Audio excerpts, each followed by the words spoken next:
Vedo sempre più ragazzi persi, senza una direzione, senza obiettivi, senza una guida. E non è solo una sensazione. Ogni anno la vita costa di più, gli stipendi fanno fatica a seguire, sempre più persone arrivano a fine mese con l'acqua alla gola. Le pensioni sono sempre più lontane e intanto il debito del paese continua a crescere, lasciando alle nuove generazioni un futuro sempre più incerto. E mentre sui social tutti osannano lusso, soldi e libertà finanziaria, nessuno spiega da dove partire davvero. E quindi mi sono chiesto: cosa posso fare io concretamente per aiutare qualcuno che parte da zero?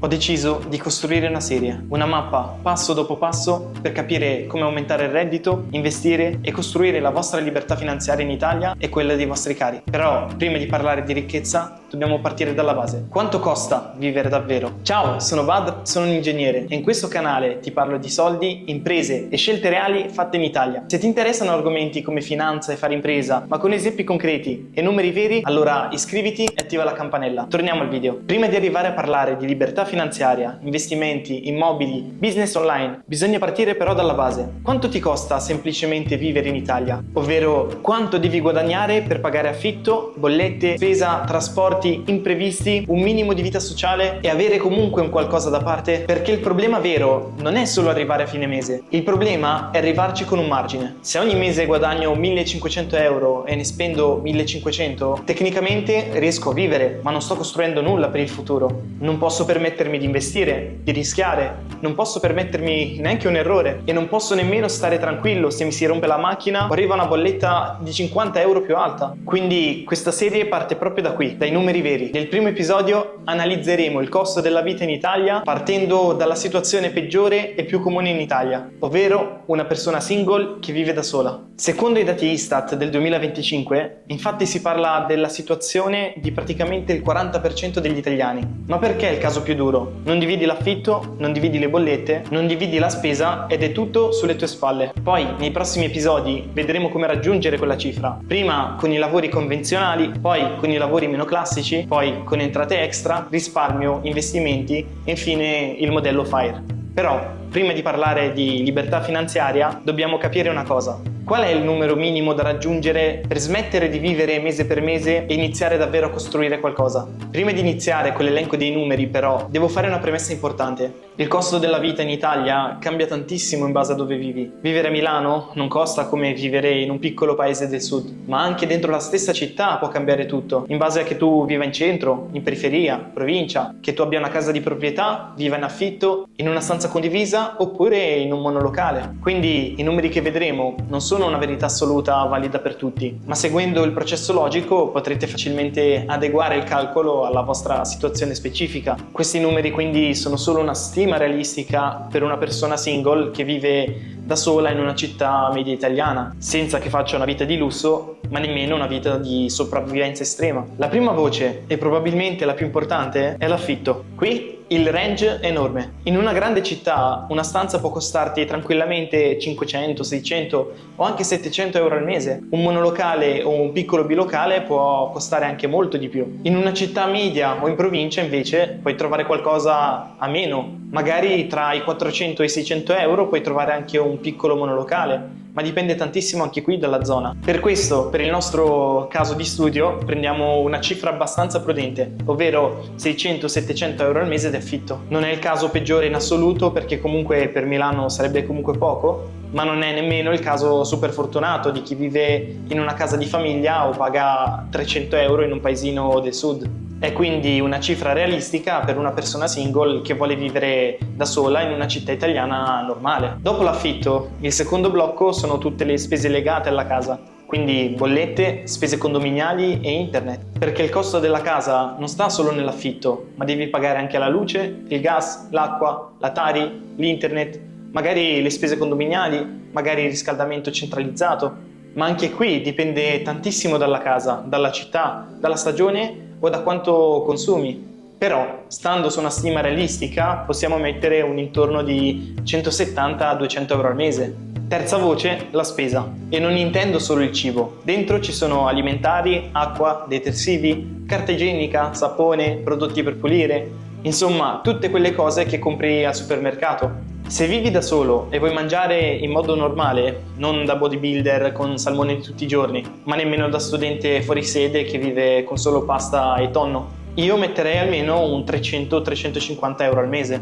Quindi ora, aggiornando il conto, siamo a 900 euro di casa più un 350 euro di spesa, uguale 1250 euro al mese. Ma dobbiamo ancora capire come muoverci, quindi i trasporti. Qui i casi principali sono due, o i mezzi pubblici oppure l'automobile. Se vivi in una città grande e ben collegata, magari riesci anche a usare solo i mezzi e te la puoi cavare quindi con un abbonamento da 40, 50 o 60 euro al mese esagerando. Ma in tantissime zone d'Italia, soprattutto se lavori fuori città, vivi in provincia o hai degli orari strani, l'auto non è più solo un lusso, ma diventa assolutamente obbligatoria. E l'auto continua a costarti anche dopo aver finito di pagarla. Devi considerare infatti il carburante, l'assicurazione, il bollo, tagliando, gomme, manutenzione, revisione. E quindi, anche stando bassi, bisogna metterci almeno un 220-250 euro mensili.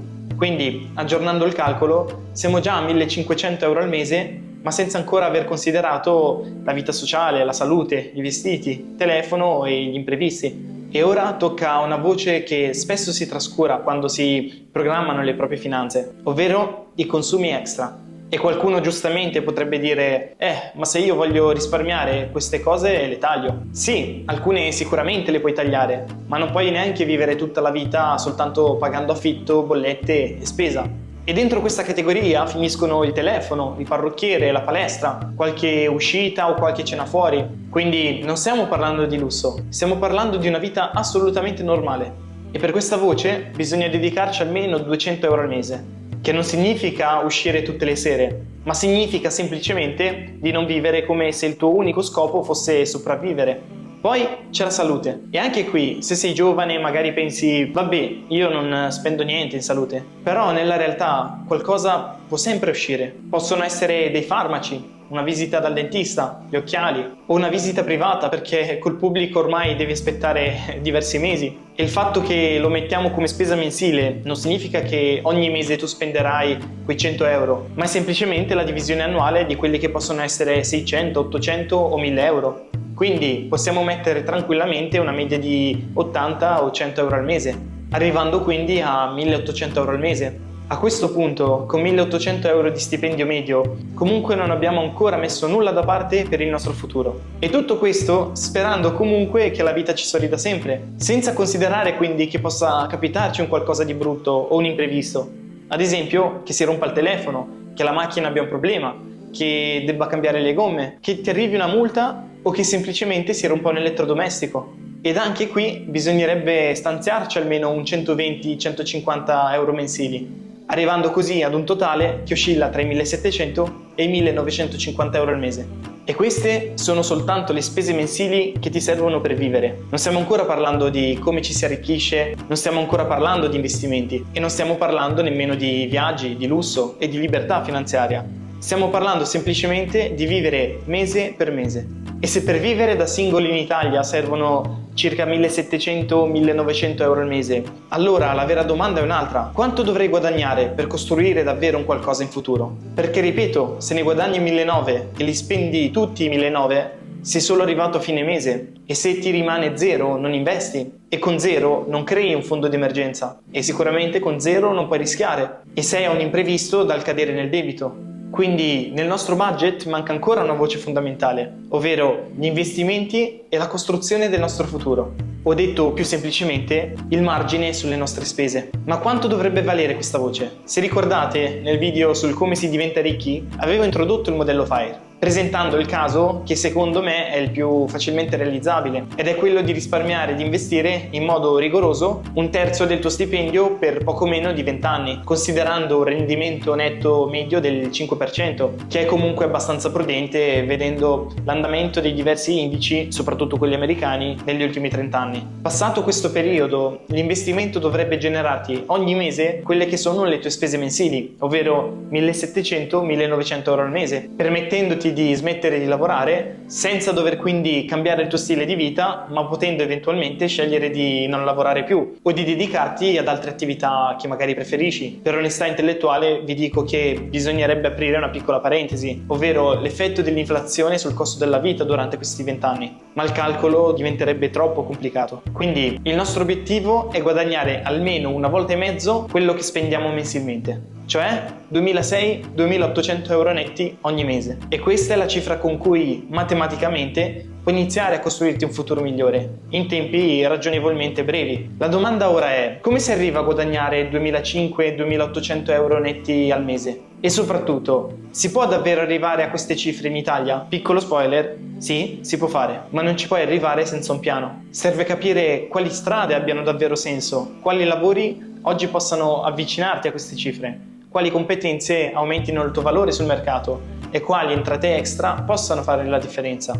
Adesso abbiamo ben chiaro il nostro obiettivo, ora dobbiamo capire come raggiungerlo e questo sarà il tema dei prossimi episodi. Quindi, se vuoi capire passo dopo passo come creare il tuo margine mensile, aumentare il reddito e iniziare davvero a lavorare sulla tua libertà finanziaria, allora non perderti i prossimi episodi. Con questo ti saluto. Ciao!